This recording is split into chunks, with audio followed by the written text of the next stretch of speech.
Hello and welcome to the biggest Android Lollipop Nexus 6 tips and tricks guide anywhere on the planet. 100 tips to take you from complete beginner to competent user. There are 10 different sections to work through and you can use the time indexes in the video description to jump straight to each section.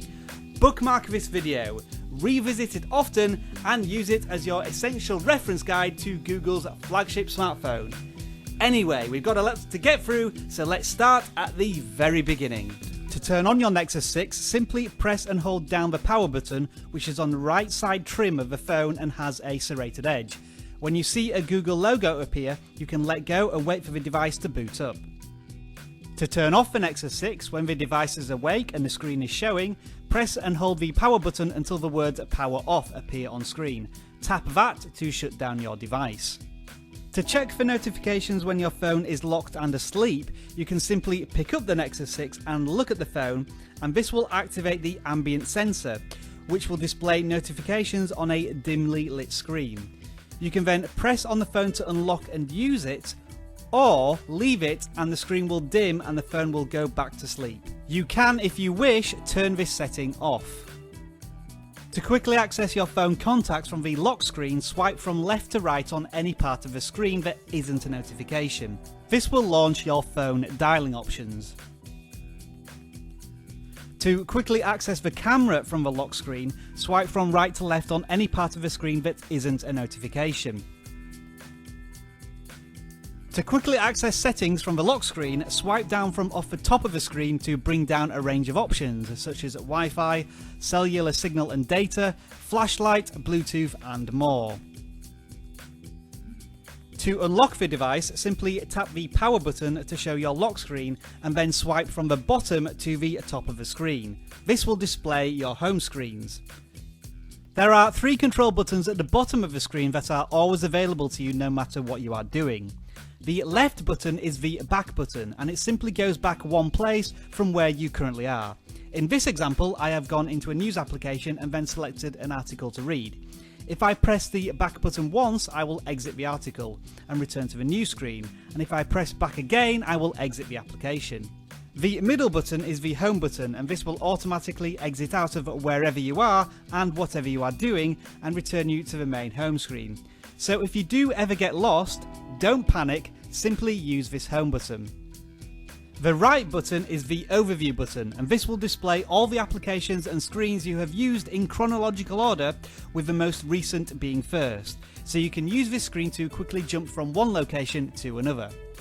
Simply swipe through the list and tap on one to go to that screen. When you charge your Nexus 6, make sure you use the plug that is supplied with the device, as this ensures that you benefit from turbocharging, which can give you 6 hours of charge from just 15 minutes of charging time. Whenever you have finished using your device, tap the power button to instantly lock your device and put it to sleep.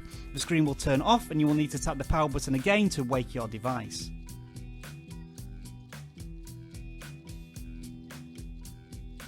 On your main home screen, you can swipe right to left to move between different screens with different applications and widgets.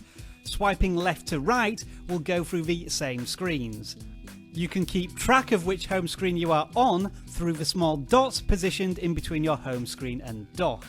Each time you swipe, a different dot will turn white. From your main home screen, if you swipe from left to right, you will access Google Now, which displays news, weather, sports scores, traffic alerts, and a lot more.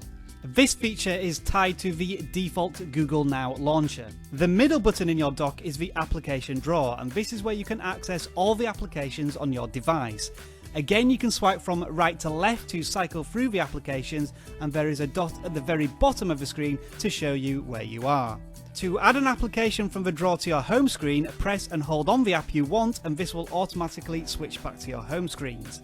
You can then drag the app around the screen and then let go to drop it into place. To move or delete that application, you can again long press on it to pick it up and then drag it around the screen or drag it to the X symbol at the top of the screen to delete it. This only deletes the icon, it doesn't uninstall the application. To create a folder of icons on your home screen, long press on an icon to pick it up and then drop it on top of another icon to create a folder. You can then pick up more icons to add to the folder. Tap on the folder to access the icons in it. To disband the folder, long press on the icons in the folder and then pull them out and drop them on your home screen. When one icon is left, the folder will automatically disappear. To rename a home screen folder, open the folder and then press on the words unnamed folder. The keyboard will pop up and you can type in your new folder name. Press enter on the keyboard or tap off the folder to complete the renaming process. To add a widget to your home screen, long press on a blank section of the home screen. 3 options will appear and you want to choose the middle widget option. Widgets come in a variety of forms from many different applications. You can swipe through the widgets to choose the one you want. When you find a widget you're happy with and you want to add it to one of your home screens, long press on it to pick it up and then drop it onto one of your home screens. As part of a widget, you may have to select some options. In this example, I need to select a topic for my news widget. Once it's added to your home screen, it might have interactive features, like this one that lets you swipe through different news articles. So, add the widget and have a play and see what it can do. Many widgets can be resized, and to do this, you need to long press on it to pick it up and then drop it in the same location. A border will appear around the widget, which you can then drag to adjust the size of the widget. Tap off the widget to confirm its new size. To change your wallpaper, long press on a blank portion of your home screen and choose the left of the 3 options, which is wallpaper. You will see various wallpaper options at the bottom of the screen and you can scroll through them until you find one that you like. Tap on it to preview the wallpaper, and if you want to use it, tap on Use Wallpaper in the top left hand corner to select it. Now, when you scroll through home screens, you will see the wallpaper scroll along with it. But if you want something a little more exciting, you can try adding a live wallpaper. You will find these by scrolling past the static wallpapers to the named live wallpapers. These will contain funky animations that always run in the background, so make sure you find one that isn't too distracting. Again, once you've found one that you like, press select wallpaper and that will default to your home screen wallpaper. If you swipe down from off the top of the screen, this will display your notifications. If you swipe down again when notifications are displayed, this will show various quick settings. You can gain instant access to this quick settings screen by swiping down with 2 fingers from the top of the screen. If you have downloaded another home launcher from the Google Play Store, you can switch between launchers by going to the settings and then pressing on the home option. This screen will display all the launchers currently on your handset. When you select a new one and press the home button, you will return to that launcher's home screens.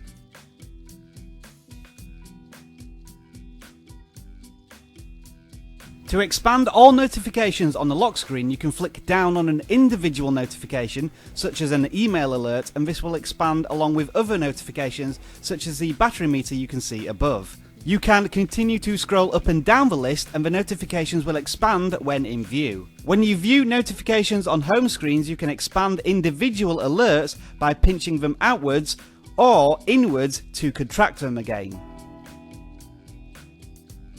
To open a notification, simply double tap on it to jump to the associated application. If you want to know the source of an application, long press on it to display the application name.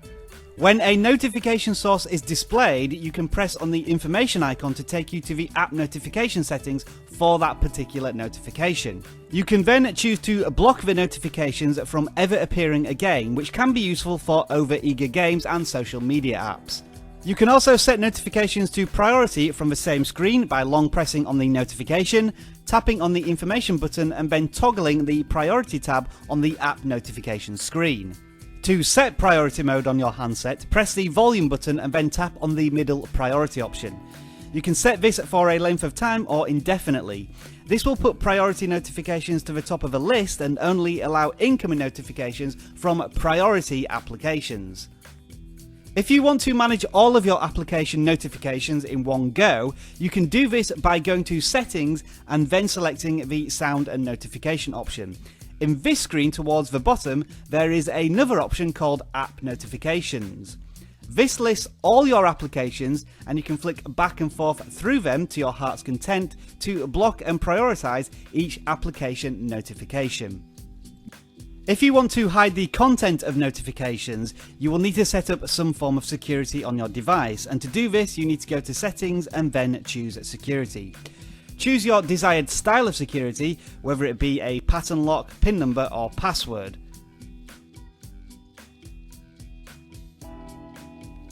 After you have done this, the next screen you see asks you if your notifications should be displayed. If you choose Hide Sensitive Notification Content, then when you next display notifications, any content will be replaced with the line Contents Hidden. Once you have security in place, you can change notification security options by going to Settings and then Sound and Notifications. The option you want this time is When Device is Locked, and this will give you 3 options. If you choose Don't Show Notifications at all, then when your handset is locked, you will not see any reference to notifications at all. However, when you unlock your device, you can swipe down from the top of the screen to view your notifications. To dismiss a single notification, you can flick it left or right. And to dismiss all notifications at once, press the button in the bottom right hand corner of your notifications.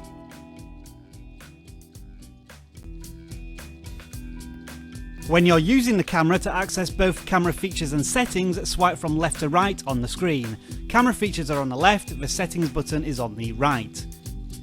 To take a still shot when you're filming, you can tap on the screen which will flash white to indicate a picture has been taken. If you swipe in from the right side of the screen, this will give you quick access to the pictures in your gallery, with the most recent pictures displayed first. You can swipe from right to left to cycle through your pictures, and swipe left to right to return to the camera mode. The Nexus 6 comes packaged with a HDR mode, that's High Dynamic Range. This takes a quick burst of images and combines them to provide a better quality picture. It's particularly useful in low light situations, although taking a shot isn't quite as instant as in normal mode. So unless you're tracking rapid movement, such as sports events, it's generally advised to keep HDR mode on, even if my own pictures are a little inconclusive. If you swipe outwards from the middle of the screen with your thumbs, you can zoom in, and if you pinch towards the middle of the screen, this will zoom back out. That's a pretty standard feature, but the extra party trick is the ability to double tap on the screen with one thumb or finger, and then swipe left or right to control the zoom as well. To focus on different parts of your shot, simply tap on the part of the screen you want to focus on, and a white ring will appear on screen. You should see the camera refocus at that point on that particular subject. You can use manual exposure on the Nexus 6 camera, but it's hidden away a little bit in the settings screen. To access it, swipe in from the left side of the screen, choose settings and then press on the advanced options. That's where you will find manual exposure, and you can toggle it on or off. You probably don't notice this, but most camera settings on phones automatically switch the handset screen to full brightness when the camera is in use. Strangely, the Nexus 6 doesn't do this, so to make sure what you see on screen most accurately reflects what shot you're about to capture, make sure you turn the brightness up to full manually. Google have added a new feature to the camera, and it goes by the name of lens blur. The idea behind it is to ensure that the central object gets top billing, while everything else in shot goes blurry. To use it, swipe in from the left side of the screen and select lens blur. Take a picture and then slowly tilt your device upwards. After a few seconds of processing, you should have a picture with one centre of attention.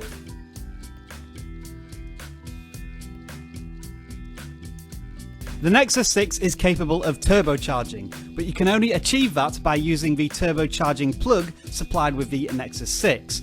When you use this plug, you can expect a 30% charge in about 30 minutes, which equates to approximately 12 hours of battery life.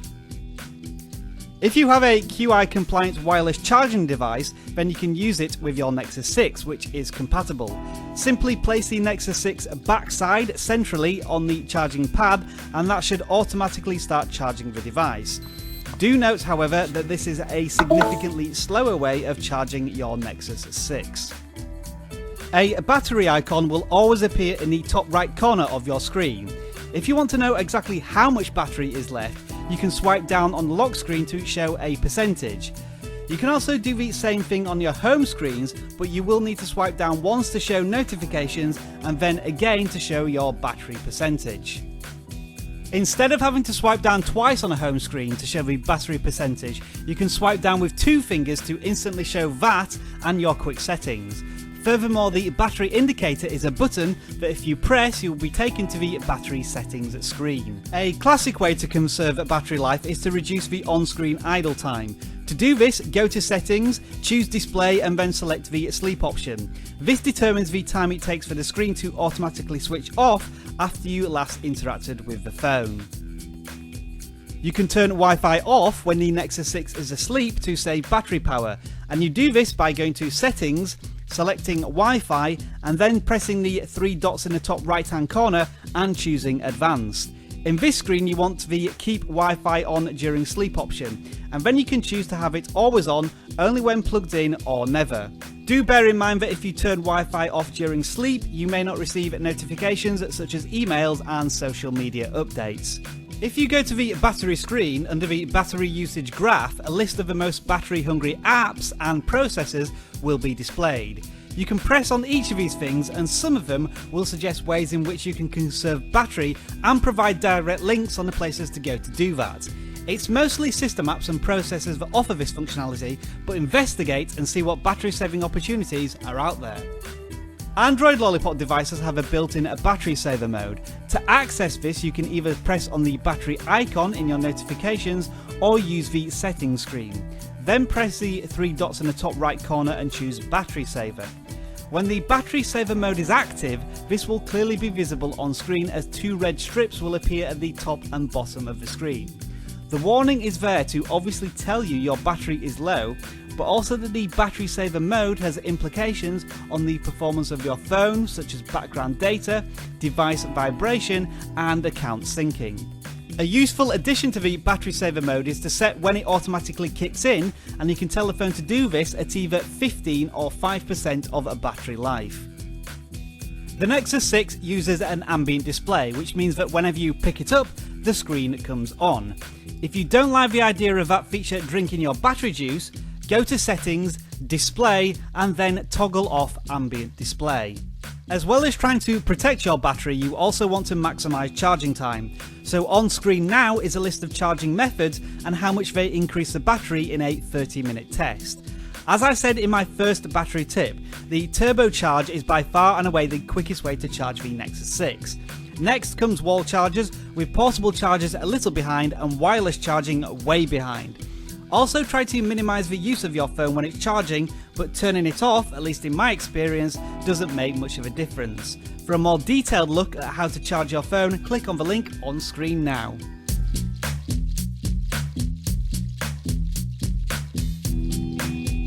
To get a quick view of your mobile cellular data usage, swipe down from the top of the screen with 2 fingers to display quick settings and then tap on your signal strength bar on the left hand side. This will give you a snapshot of your data usage in the current cycle. Most people will have a monthly data allowance on their phone, and you can set this by pressing on more settings from the quick data usage option.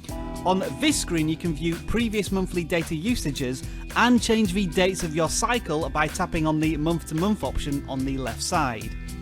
You have 2 options with data limits. The first is the top orange line, which when hit will cut off mobile data on your device.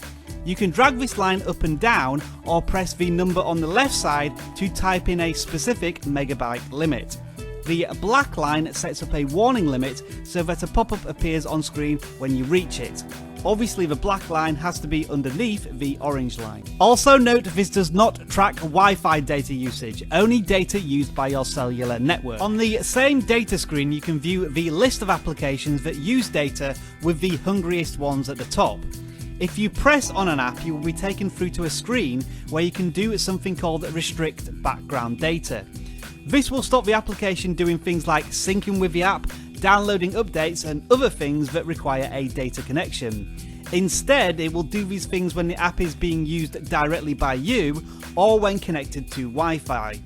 Now, this can have unpredictable results, so it's best to experiment at first, but it is worth checking out as some apps do a lot of sneaky stuff without you even realizing. If you want to take a more extreme approach, you can restrict background data for all your applications on your device by pressing the three dots in the top right of the screen and selecting Restrict Background Data. If you do this, however, be prepared for some interesting experiences. You are almost certainly going to end up with a lot of applications on your phone, and each one constantly gets updated, and that requires a new download from the Google Play Store on a frequent basis that are done automatically. You can stop this from occurring on your cellular connection, however. To do this, go to the Google Play Store app and then swiping from the left side of the screen, choose Settings and then Auto Update Apps option. Make sure that this is set to auto update apps only over Wi-Fi. If there is definitely one thing you want to avoid, that's data roaming charges, where your cellular connection will attempt to find alternative sources for data when your usual one is not available, and that happens when you are abroad. This can cost an absolute fortune, so to make sure it's turned off, go to the data usage screen, press the three dots in the top right hand corner and choose mobile networks. Make sure you toggle off data roaming.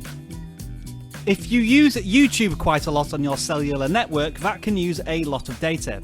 So to limit how much it uses, go to the YouTube app and press the three dots in the top right hand corner of the screen and then choose Settings.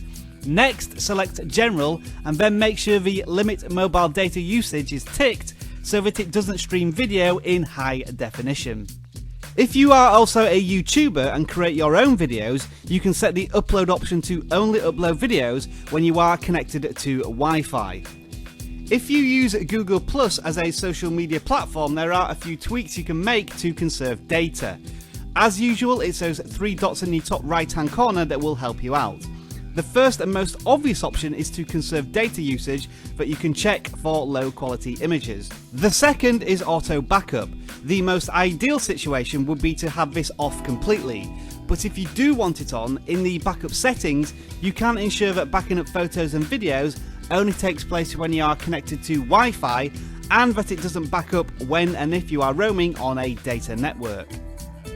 A lot of applications require accounts, such as Facebook, Twitter, Gmail, games and productivity apps like calendars and note-taking. This means your phone is constantly using data to make sure these accounts are synced. You can turn off auto-syncing by going to Settings and then Accounts. If you press the three dots in the top right-hand corner, you will see a auto-syncing data option. Turning this off will save you a lot of data, but you will lose a lot of benefits, such as no notifications for social media and emails and anything else really. You will have to manually sync everything, which is a pain, so I advise only using this option if you are really short on data allowance.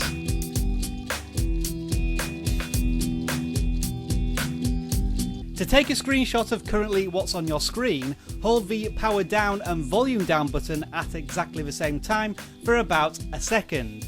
The screen will flash and the phone will make a noise to alert you that a screenshot has been taken. You can then swipe down in notifications to see it. As well as the notification that you get when taking a screenshot, you can also look at the screenshot through the Google's Photo application. For users who want to know specifically where the pictures are stored, through a file manager such as ES File Explorer, you will find them in the picture folder followed by the screenshot folder. It's definitely worth downloading a file browser application, as the Nexus 6 doesn't come with one pre-installed. To put your phone into a very simple vibrate only silent mode, first press the volume button to bring up the controls at the top of the screen. You can then press the bell icon to set the handset to silent and press it again to bring it out of silent mode. When you have the volume controls displayed, you can also change your priority mode, which is controlled by the three buttons below the volume rocker. If you set it to none, you will not receive any notifications or alerts at all, not even alarms to wake you up. You can set this for a period of time or indefinitely. Priority mode does give you a little more control and only allows notifications to appear that you have prioritized. You can also delve deeper into priority settings here using the cog icon. Also note that when you are in non or priority mode, a symbol will appear at the very top of your screen in the status bar. The most pointless thing you will find on your Android Lollipop device is the native email app. I know this because if you open the application, it even tells you that its functionality has moved to Gmail. So if you have a custom home screen launcher, you might as well hide it from your app drawer. It's useless. If you set alarms through the default Android Lollipop clock application, you can see when the next one is due by looking at the notifications quick settings. You can also tap on this alarm to quickly access it. If you want to add a row of numbers to the top of the default Android Lollipop keyboard, start by long pressing on the comma button until a cog appears, and then you want to select Google Keyboard Settings. Now choose Appearance and Settings followed by Customized Input Styles. Press the plus icon in the top right of the screen and then choose your language. Next is the layout, and this is the important one because you want to choose PC. When you press Add, it will ask you if you want to enable it, which you do. On this screen, you'll need to toggle off Use System Language and then toggle on the new PC keyboard you've just created. With that done, your new number-featured keyboard will appear. Like so many Android devices before it, the Lollipop operating system supports USB devices. To kick off any USB device, you will need an OTG or on-the-go cable. You can easily get such a cable from Amazon for around $2 or less. The micro USB side plugs into your device, and then you can use USB devices as normal. Most don't require additional applications, just plug them in and see if they work. You will find mice and keyboards work perfectly. However, if you want to use storage devices like USB sticks and hard drives, you will need supporting applications like Nexus Media Importer. If you want the ability to end calls using the power button, go to Settings and then scroll down to Accessibility. Then scroll down this screen until you find the power button ends call toggle and switch it on. If you want to rename your device's Bluetooth name so it's easy to distinguish when you're trying to pair to it, go to Settings and choose Bluetooth. Tap the three dots in the top right of the screen and then select the Rename Device option. From here, it's simply a case of renaming it to whatever you like.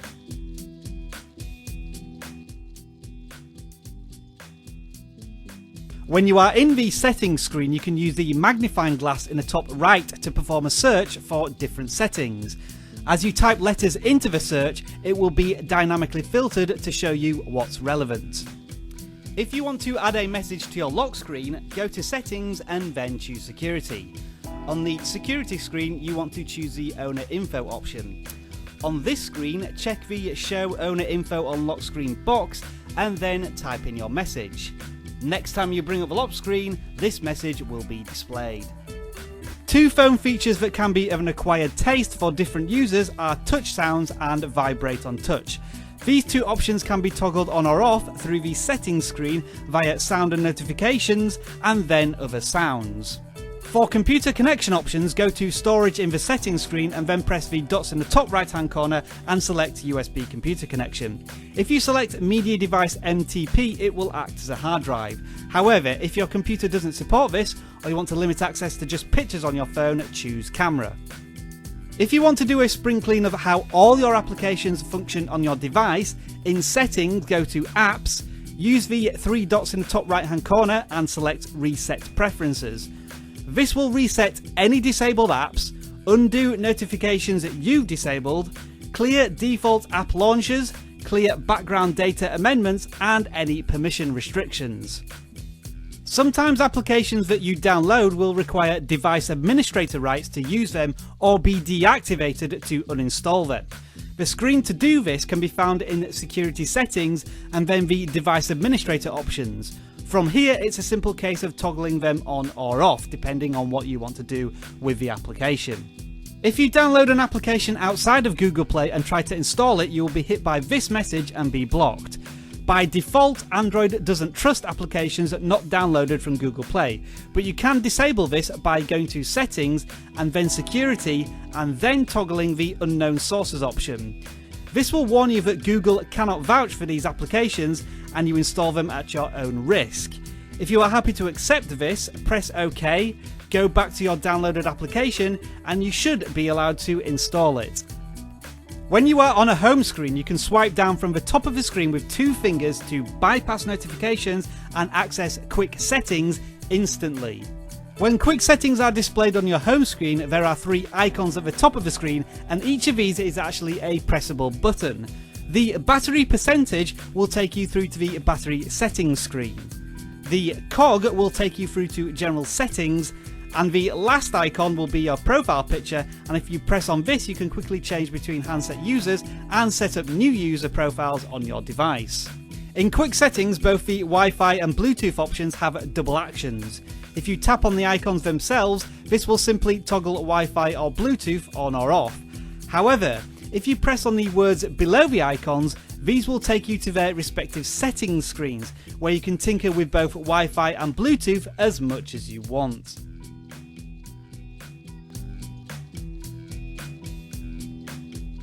To view profile information, you can swipe down from the lock screen and the image in the top right of the settings area is your current profile.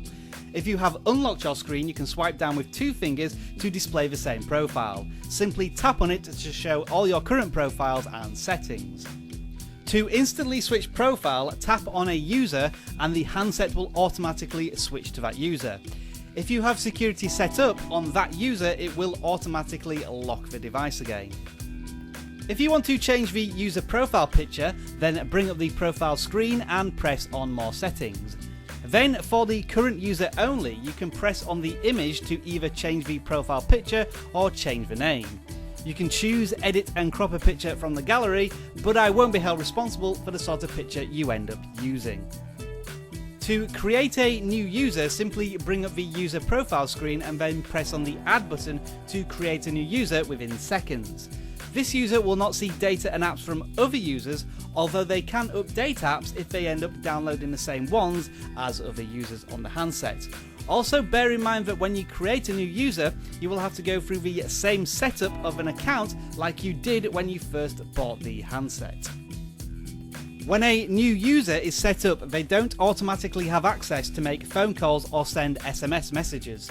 The owner or administrator of a device is the only profile that can do this, so as the main user, go to More Settings and you will see cogs next to each user that you can press on and then toggle the options that allow the particular user to use telephonic services. If you want the ability to add users from the lock screen when you have security enabled on your handset, go to More Settings and then press the 3 dots in the top right hand corner of the screen. There will be an option here marked Add Users when device is locked. If you check that, when the device is next locked and you bring up the profile screen, you can now add new user profiles. If you want to add a temporary user to the device, the best way forward is to create a guest user. This will start a fresh profile that's not connected to any of your Google accounts, so they can't access your data or applications. It bypasses the regular setup screen, so it's a quick way for someone to browse the internet, watch YouTube, or take some pictures. You can easily switch back and forth between profiles, and every time you return to the guest account, it will ask you if you want to start a new session or continue with the previous one. When you are logged in as a guest, you can remove the guest user at any time. If you go to More Settings from the user profile screen, you can add a new user but not have to immediately set them up by pressing on the Not Now option. To delete a user, you must use the device owner user profile, press on the cog and then select the Delete User option. If you want to completely restrict a user to just one application on the handset, then go to Settings and scroll down to Security before selecting the Screen Pinning option. Toggle this on as well as the Lock Device when Unpinning option. Now, go to the application you want to lock and then press the Overview button in the bottom right hand corner of the device. this will bring up a recent list of applications, and you want to scroll this list up a little bit to reveal a green pin. This is the pinning tool, and when you press on that, it will return to the application and you will be locked into it. The back and home buttons will no longer work as a means to quit the application, and the only way to get out of it is to long press on the overview button again, and this will of course lock the device. This might be useful when you want to let a child only play on one game or watch videos on YouTube.